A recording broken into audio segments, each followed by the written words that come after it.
This movie kind of admits that the other three Tom Holland movies got the character completely wrong. He should never have been happy. And 4 classic villains show up without a single line of origin explanation. And that is genius. Hey everyone! It's time for the most comprehensive review we've ever done on this channel of a Spider-Man movie, with heavy spoilers, so consider yourselves warned. Let's get straight to the main point. Out of all the Tom Holland movies, this one, by far, understood the character best. Spider-Man should never have been that super happy kid, always optimistic, always with that goofy excitement. That never represented the real essence of the character. And this movie finally fixes that for good, showing a self-taught Spider-Man, solving everything on his own, exactly the way it always should have been. And finally, after 4 movies, we have a Spider-Man faithful to his own setting. No more Washington like in Homecoming. No more other continents like in Civil War and Far From Home. No more space like in Infinity War.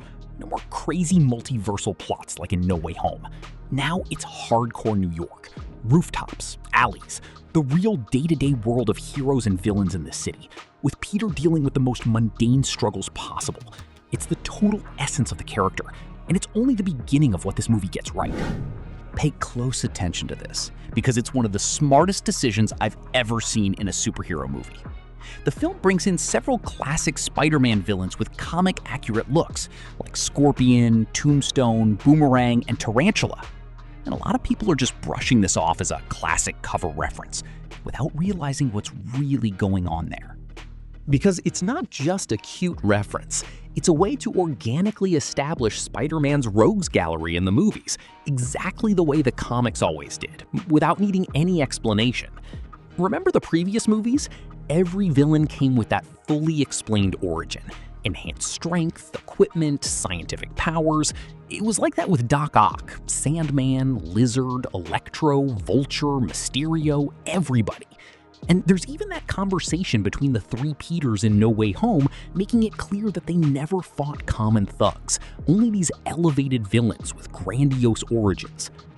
Now, in this movie, you understand right off the bat that the universe already exists there. It doesn't need to be realistic, it doesn't need 100 explanations. He is the hero. The supervillains are already present. Period. It's like picking up a comic book in the middle of a saga and simply knowing that several villains will show up without needing to see each one's origin. Marvel had never done this in the movies before. If you want to experience this type of classic villain straight from the source, there's a Spider-Man collection featuring Scorpion and Tombstone available on Amazon and the YouTube store right down below. And look, I saw a lot of people complaining that this movie turned into a hero festival instead of actually being a Spider-Man movie. Let me tell you something straight up. If you complain about other heroes showing up in a Spider-Man movie, it's highly likely you've never read one of his comics in your life. Seriously. That complaint comes from people who only know the Sony movies, which never featured other heroes purely due to image rights limitations, not because that's the essence of the character. And check out this fact. Spider-Man's first solo comic, not his first appearance, but his first proper issue, The Amazing Spider-Man #1 from 1963, was already a crossover with the Fantastic Four, one of the biggest superhero groups of the 60s, showing up right there in his comic's debut. There's even that classic scene where Peter, needing money, goes to the Fantastic Four thinking they pay a salary, and they explain that they are a non-profit organization, and he leaves through the window pissed off. This has always been Spider-Man's universe. And in this movie, no cameo feels random. Every hero there serves a clear purpose. The Punisher reflects Peter's loneliness, with no friends, no family. Hulk reflects Peter's transformation into something monstrous. Black Widow reflects his superhero side. Jean Grey reflects what it means to have too much power and no responsibility. And the coolest part? At the end of the day, Peter helps all of them. He helps the Punisher open up more, helps Hulk control himself, helps Black Widow with a problem she entrusted to him, helps Jean deal with her own emotions, even stepping in front of a bullet for her. Unlike the previous movies where Spider-Man always needed a mentor, here it's the opposite. Other people trust him. It's a hell of a screenwriting job to manage to put so many people in the story and still make it work organically, build just one thing: Spider-Man's own journey. A quick detail about Black Widow. She's practically the leader of the new Avengers now, no longer a secret spy. And Ned even talks about her as a popular superhero. This could be the main connection between Spider-Man and the rest of the universe moving forward, especially since, in the comics, the new Avengers was one of the few rosters Spider-Man was actually a part of. Now let's talk about Peter's actual suffering, because this is where the movie really nails the tone. He is no longer torn between the two identities. He is completely fatalistic, accepting that no one knows Peter Parker anymore. It's like he simply gave up existing as a person to become only Spider-Man. Right at the beginning, an interested neighbor flirts with him. And what does he do? He changes floors right away. He's not thinking about any relationship. He's still grieving Aunt May and what he lost with MJ. At the same time, he also doesn't want anyone interested living near him, primarily to protect his secret identity. He moves to the empty rooftop floor solely because of that. Notice this. The only people Peter really talks to are connected to his job as Spider-Man. The police captain, the Punisher. A real social life? He has none. And this is where the movie gets much deeper than it seems. This story works almost as a direct analogy to what many young people experience today. Working from home, studying from home, sometimes even in person, but feeling disconnected all the same. Without real friends, without family support, without a community, diving into any kind of escapism to keep the mind busy. Work, gaming, social media, whatever. In the movie, Peter watches MJ and Ned living their lives through a cell phone screen, while he simply doesn't live his. And the heaviest detail of all this is that he isn't even trying to get out of it. He suffers and allows himself to keep suffering, taking all his frustration out on fighting as Spider-Man, trying to turn that bad feeling into something good for others. It's heavy, but it's real, and it's exactly this kind of theme that has always made Spider-Man such a relatable character for the younger generation. And now we get to the scene that, for me, sums all this up. The party at MJ's apartment. And it seems to be directly inspired by the end of the One More Day saga from the comics, right after Mephisto erases Peter and Mary Jane's years of marriage. In that comic, Peter arrives at a party thrown by Harry Osborn without any memory of the relationship he had with MJ. She leaves early, it's very soap opera, but it's a scene that fans love to this day. In the movie, the logic is similar, only inverted. There's a toast to the return of old friends and the arrival of new ones. A new cycle starting from zero for Peter Parker, wiping out all that married continuity. And there's a toast specifically to a brand new day, which gives the movie its title. Some fans were mad because they expected the movie to literally reproduce what the comic saga did, renewing Peter's circle of friends from scratch. But that's not what happens here. The movie redefines the title. It's not about creating new relationships, it's about reconnecting with old relationships that already existed in the cinematic universe. And, even more importantly, the real message is about breaking out of social isolation. About you, who might be trapped in your own little world, with no social circle, staring at a screen. Keeping in mind that, in the movie, Peter has been in this isolation for 5 years. And here, the scene carries much more weight than in the comics, because in the comics, Peter simply doesn't remember anything. In the movie, he remembers everything. Imagine showing up at a party and seeing the person you love and who you perfectly remember loving, kissing another guy. And who is this boyfriend of MJ's? Well, the actor who plays him has already appeared in another big franchise, and a lot of people theorize that he would be an MCU version of Harry Osborn, which would actually make sense given the parallel to the party scene in the comics. Others think he could be a future recast version of Flash Thompson. But the strongest theory is that he plays a more modern character from the comics, Paul, whose function in the story is exactly that, to be the boyfriend who keeps MJ away from Peter. And the most important thing isn't nailing down exactly who he is, it's understanding the role he plays in the plot. Right after seeing this scene, Peter practically throws himself off the building, swinging away on a web in a mix of frustration, anger, and something much darker. It's not action for action's sake. He's not going after any bad guys. It's a pure emotional outburst. And there's a second similar moment right after, when MJ finally discovers the whole truth at the Punisher's hideout, reads the letter, and still says she doesn't love him. It's not her fault at all, she simply doesn't remember him, but hearing "I don't love you" is a heavy sentence either way. And to make matters worse, she even asks for a ride home, so he has to swing with her through the city right after hearing that, with total funeral vibes. It's not just a pretty action scene, it has real emotional weight built into the text, the acting, and Tom Holland's physicality. So much so that in the screening I went to at the theater, the two scenes that got the biggest reactions from the audience were MJ kissing the other guy and the "I don't love you," the strongest emotional point of the entire movie. Before that, there was also the scene where Peter kissed MJ, but she was being controlled by Jean. Notice how the emotional scenes are the strong points of the film? Except that, in the end, MJ decides to let Peter back into her life, invites him upstairs to talk with Ned, and a good chunk of all that suffering was, in reality, psychological torture that Peter had created for himself.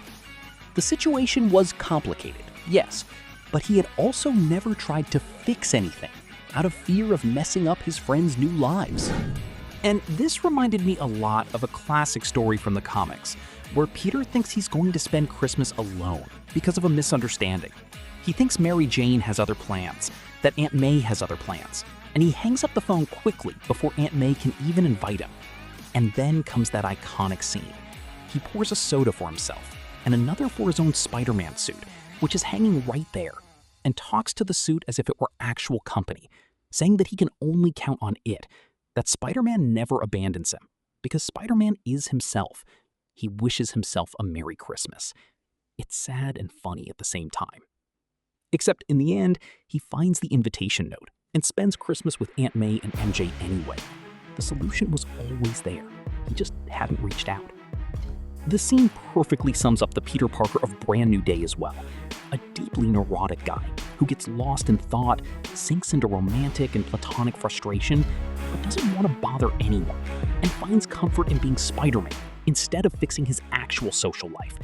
If he had clear communication, a lot of things would have been resolved sooner. But real communication is complicated, even more so when you don't want to be a burden to others. And I bet a good portion of those watching this video recognize this pattern in themselves, even without realizing it. This is exactly why the final scene at Aunt May's grave carries so much weight. Peter gets there and says, "I made a decision. I'm not going to do this alone anymore." That line, by the way, was improvised by Tom Holland himself during filming, and it basically became the driving force of the whole movie. And it was his relationship with Jean Grey that helped him reach this conclusion. Now, the thorniest topic of the whole review, the Punisher. And here, I need to be very direct, because I know this is going to divide opinions. Jon Bernthal's Punisher, despite being super beloved by fans, was never a good adaptation of the character. Never. The Punisher from the comics is tough, dry, calculating, cold as hell. Bernthal's is louder, unhinged, even has visions, yells a lot. It's an unstable Punisher, and that's not how he is in the comics. And this point I need to highlight. The Punisher in this new movie hit the right note much better. He is grounded, smart, calculating. There's a good scene where Peter thinks Frank doesn't have any tech and discovers he has everything, exactly like the Punisher from the comics, who is prepared to take on even superhumans. The dynamic between the two works really well in several scenes. In the tank chase, in the hideout, in the fight against Hulk, even in that precision shot he takes from almost the other side of the city at the end, something very worthy of the comics, where he's taken similar shots to try and hit even powerful villains. And there's even a beautiful recreation of a classic scene. When Spider-Man puts himself in front of a bullet fired by the Punisher, Frank feels guilty, saves him, and takes him to his hideout, recreating almost identically a historic scene from the Civil War comics, where the Punisher saves Spider-Man in a life-or-death emergency. Except, If the movie had stopped there, it would have made total sense.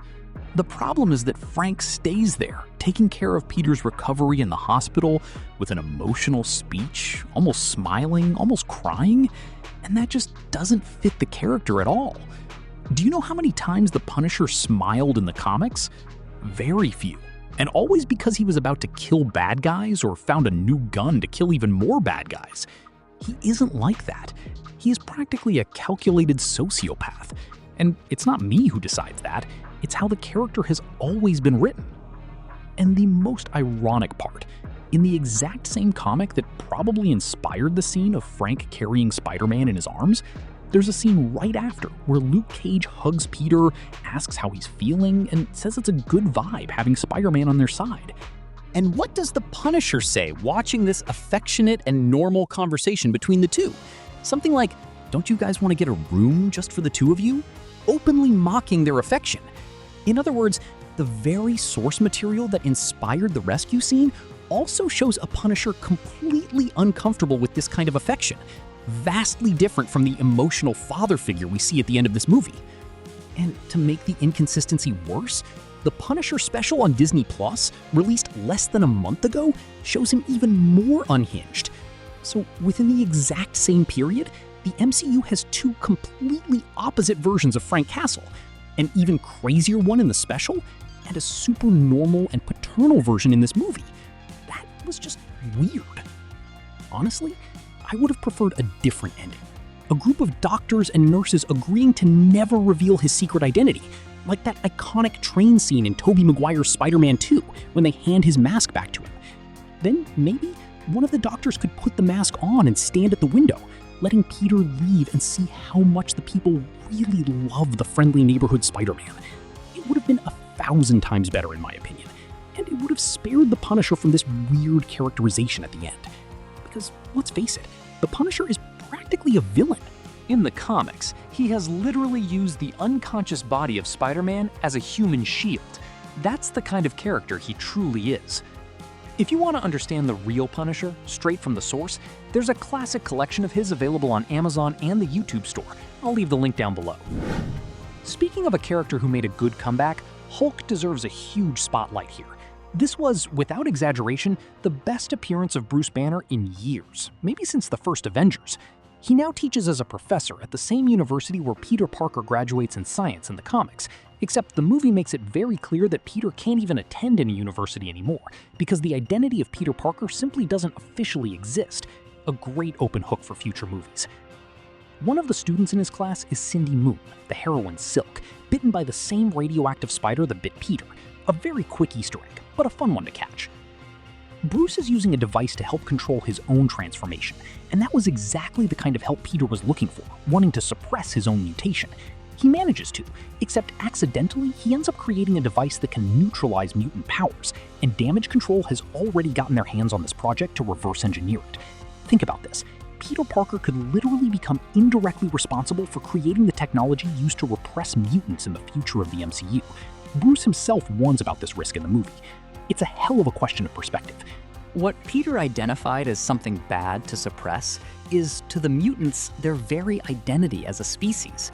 And not coincidentally, Peter's resolution for his own mutation isn't to suppress it, it's to accept it. To accept evolution. To accept who he can become. And the Hulk that shows up here is the true savage side, not the version controlled by Banner, a personality that hadn't let loose like this since Infinity War. The fight between the two is sensational, with a clever screenwriting detail. The rubble of the building itself pulls Hulk's arms back while he punches, softening the impact just enough for Spider-Man to withstand it. And at the same time, his anger gradually decreases as he starts to recognize Peter.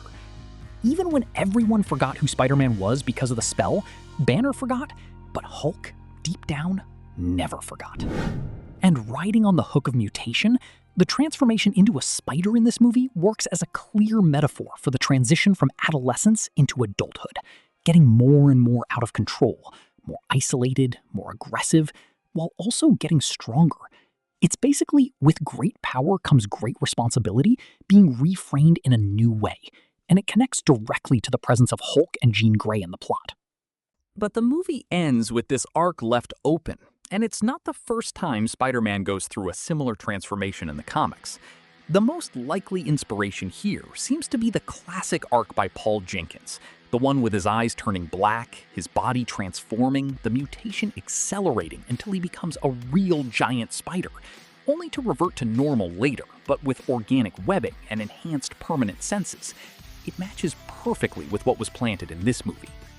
To resolve this in the next movies, you can imagine two paths: a more scientific side, connected to the X-Men, like in Tom DeFalco's arc, when Peter turns into a monster for real, or a more mystical side, like in the Totem Saga, with all that mythology of spiders, webs, and cocoons.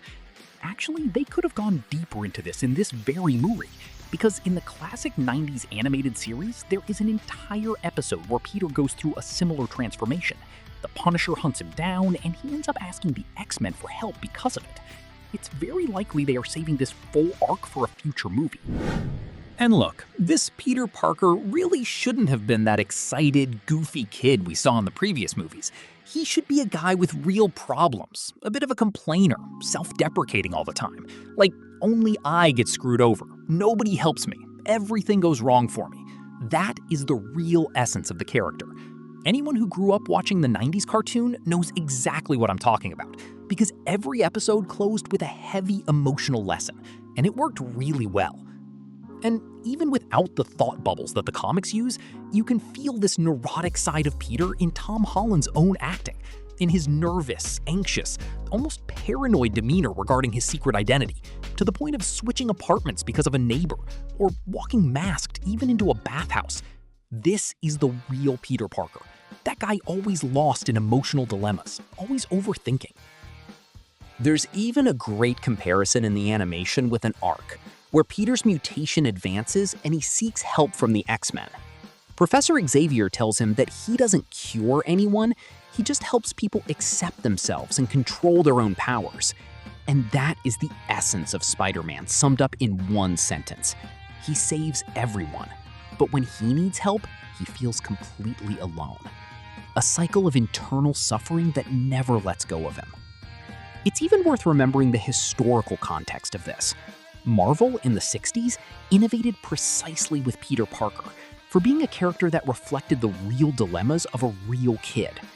Meanwhile, DC's characters at the time were practically gods, with no personal lives, only fighting villains.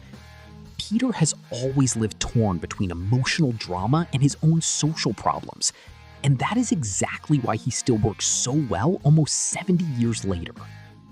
If you want to relive this classic tone of an emotional lesson per episode, the complete 90s animated series is available on Amazon and the YouTube store. I'll leave the link down below. And wrapping up with the character who promises the most for the future, Jean Grey. And here I confess I was a little torn. Her classic arc, becoming the Phoenix, works dramatically because she starts out as a sweet, polite girl from a structured and caring family who slowly isolates herself until she loses control. Here, she already starts off almost as a terrorist, making agents shoot each other, running people over, making almost all of Manhattan suffer mental torture. It's quite the choice. Even with that reservation, I really liked the overall result. They created cool mechanics for her, like a distance rule for jumping from mind to mind, and in the end, she unlocks her own potential in a really cool way to watch. Her relationship with Peter also works really well, seeing him assume for the first time a supportive, almost mentor-like role, instead of always needing one. It could be the start of an important connection between Spider-Man and the X-Men, and if they decide to develop a romance between the two in the future, it wouldn't even be that weird, because in the comics, the two have shared a kiss when they were younger, and she was always affectionate towards him.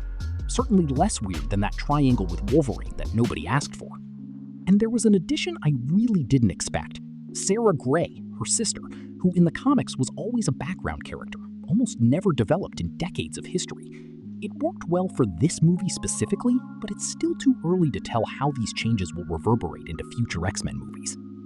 Just a final point of criticism before closing, I missed having a bigger, more centralized villain, instead of splitting all the villainy between Jean Grey and a bureaucratic figure from Damage Control. But aside from that, the more I think about this movie, the better it gets in my head. And looking at the action as well, you can clearly see the inspiration from the Insomniac games, which Tom Holland himself has publicly admitted to loving, combined with Jackie Chan's stunt team working on the choreography. The result is perhaps the best action sequence any Spider-Man movie has ever delivered. And that's it, guys. I really want to know what you thought of this deeper reading of the movie. Did it match what you felt watching it? Or did you see something completely different? Comment down below. If this review made you see the movie with fresh eyes, leave a like. Subscribe to the channel if you're new here, and stay tuned because there's still more Spider-Man coming this week. Thanks, everyone. Until next time.